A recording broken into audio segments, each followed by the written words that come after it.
هی واتساپ، من سارینام، بچه کرجم. حالا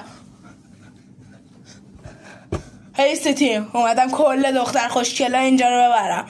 امروز باز اومدیم کیمدی باز کنیم. هی واتساپ قبول پیشم. خب بلغک بازی علیانه بسته.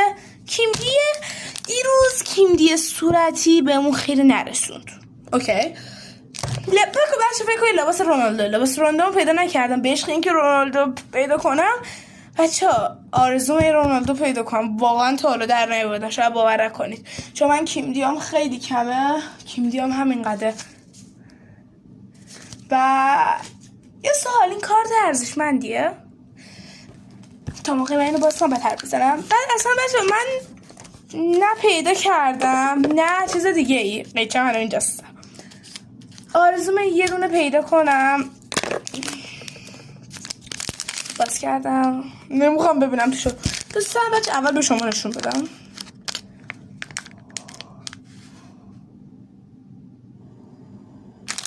مامانی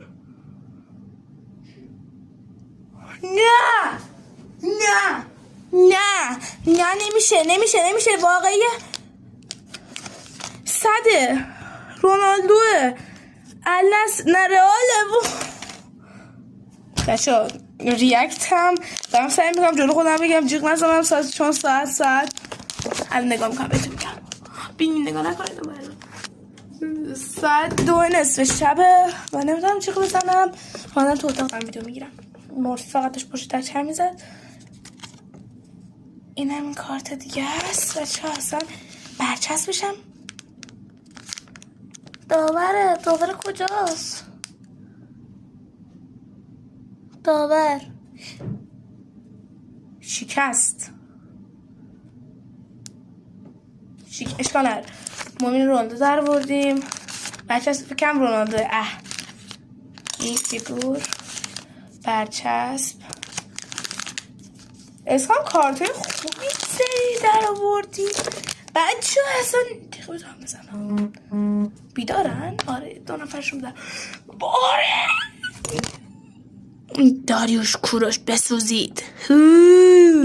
بچه لیک و سابیتون نره. لطفا حمایت کنید. اوله کاره تا شروع تابستون صبر کنید. مرداد یا اینا شاید امسال نیان کرج، ولی تا جایی که سعی میکنن دارن ولی تا جایی که میتونن سعی میکنن که بیان.